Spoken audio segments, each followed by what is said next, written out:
Boa noite.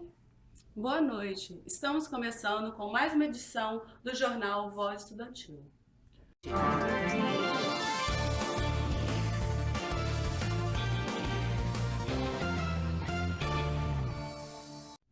Amigos universitários, hoje iremos saber um pouco da história sobre afro-brasileiros e indígenas que habitaram em nosso país, principalmente no estado do Espírito Santo. Vamos então saber um pouco sobre a história dos índios. O povo brasileiro é caracterizado por misturas e raças, como índios, brancos e negros. Antigamente, os índios eram vistos pelos europeus como pobres inocentes e com isso viam eles como vadios e achavam que os índios só serviam para ser vendidos como escravos. Os europeus compravam os índios com ferramentas, pois aquilo para os índios era novo. Então os europeus começaram a povoar na terra dos índios, tornando hoje uma grande mistura de raças. Agora, para continuar o entendimento sobre o assunto, vamos falar sobre os negros. Os negros começaram a povoar o Brasil a partir do século XVI. Eles eram trazidos pelos portugueses para fortalecer a economia. Assim, os negros passaram a fazer parte da construção do país e também da família brasileira. Agora vamos ver uma reportagem para saber um pouco sobre a história dos pardos. Os pardos são considerados mestiços em virtude da mistura entre brancos, negros e indígenas. Essa mistura corresponde a 24% da população.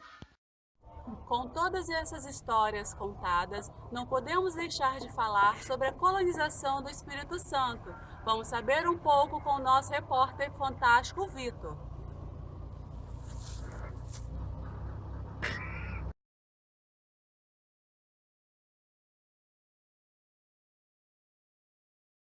A história da colonização do Espírito Santo começa com Vasco Coutinho, que em 23 de maio de 1535 chegou na prainha de Vila Velha, onde fundou o primeiro povoamento. Ele colocou o nome de Terra do Espírito Santo, em homenagem à terceira pessoa da Santíssima Trindade.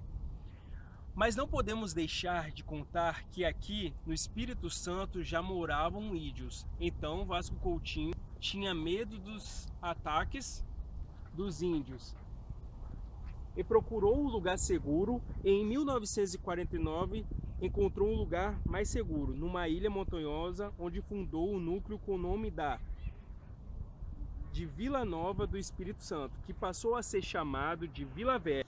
Não podemos deixar de lembrar que Vasco Coutinho ergueu a Igreja do Rosário. Agora vamos com a repórter Juliana. Vasco Coutinho realizou obras muito importantes. Dentre elas foi a construção da Igreja do Rosário, uma das mais antigas do Brasil, que foi fundada em 1551.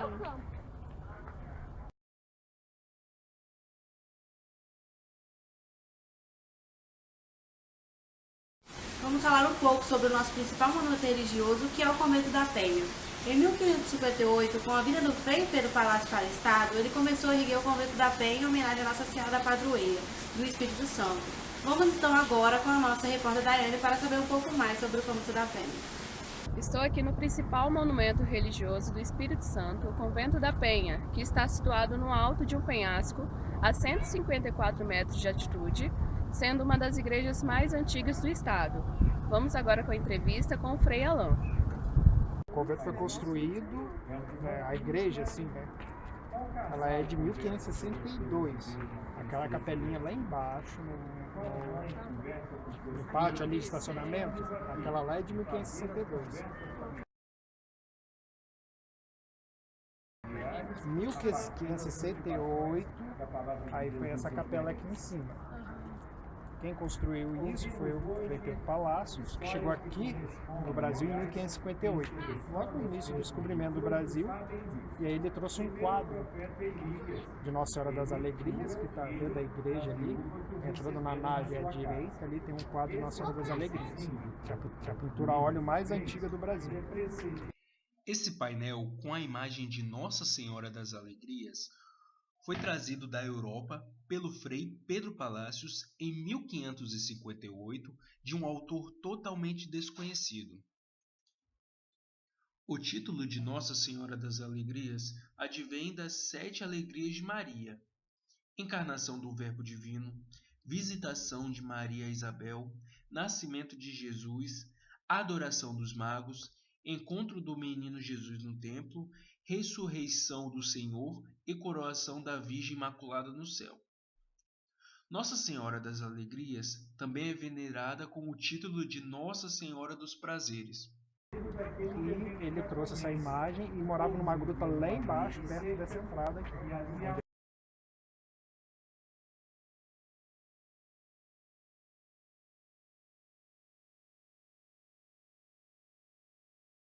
Essa entrada aqui. Ele morava lá com esse quadro. E conta a história que esse quadro sumia lá debaixo da gruta dele, e quando ele ia ver e procurava, estava aqui em cima da rocha. Sumiu uma vez, sumiu duas, mais vezes, aí ele entendeu isso como que o quadro, querendo indicar para ele que era para ele construir uma capela aqui em honra da Senhora aqui em cima. Então ele começou a construção da capelinha aqui, primeiro a Capela São Francisco, ali no Largo do Convento. Depois ele construiu aqui em cima para quando ele trouxe a imagem, que está no altar-mor ali, a imagem da Senhora da Penha. Aquela imagem chegou aqui no Brasil em 1568, 69. 68 construída a capela, 69 chegou a imagem de Nossa Senhora da Penha que está no altar-mor. Então isso foi construído primeiramente a igreja. E depois, com o passar dos anos, os demais frades foram construindo as partes anexas, né? A igreja é o andar mais alto em cima da rocha, embaixo dela fica o convento dos frades, que foi sendo construído por partes, né? Os frades moravam primeiro na parte de cima do convento, depois construíram a parte de baixo, e aí tem uma terceira parte mais embaixo ainda, que são os 3 andares aqui do convento. O andar da igreja, o andar do convento, e a parte de baixo do convento que dá acesso à escada ali que eu ia subir. Aquela escada ali dá acesso ao primeiro andar do convento, né, o terceiro a ser construído. Então o convento foi terminado de construir em 1650, por aí, que foi construído tudo. Então é o convento santuário mariano mais antigo do Brasil. Primeiro a ser construído aqui no Brasil. Não é a igreja mais antiga, mas santuário mariano, tem uma devoção à Senhora, peregrinações, o mais antigo é aqui na Conversa da Penha. Então seria mais ou menos essa a história da construção do convento. O nosso estado é extremamente maravilhoso. Podemos ver que o nosso povo é resultado de mistura e de raças. Faz com que a história do nosso estado seja rica de tradições, costumes, arquitetura com influência europeia. Vamos saber um pouco com a nossa historiadora Daiane. Boa noite, Daiane. Boa noite. Com a chegada dos imigrantes no século XIX, habitando no norte do estado do Espírito Santo, dá uma nova cara geográfica. Na região do estado localiza-se o sítio histórico de Santa Leopoldina, que possui 38 imóveis, a maioria localizada na sede do município. São residências construídas pelos ricos comerciantes da região, descendentes de imigrantes alemães, austríacos, luxemburgueses, belgas e suíços, datados no final do século XIX e no início do século XX. Exemplo dessa arquitetura são as igrejas, casarios e calçamentos. Alguns exemplos que temos é o sítio histórico de Muqui, casario do sítio do Portão de São Mateus. E também, Daiane, queremos saber sobre as danças que tem no nosso estado com influências europeias. Certo. A primeira colônia de imigrantes no Brasil foi construída no Espírito Santo, em Santa Teresa, em 1875. Com isso veio as danças, que hoje é uma grande herança europeia, que resiste e renova-se com o passar dos anos. Obrigada, Daiane, pela entrevista. Agora chegamos ao fim, pessoal, de mais uma edição do nosso jornal Voz Estudantil! Boa noite!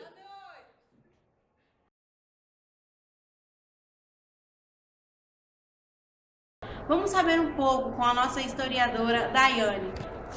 Boa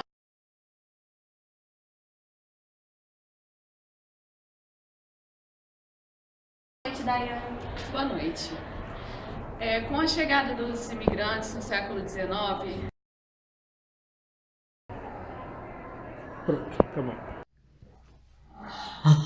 Uma capela aqui em honra da Senhora aqui em cima.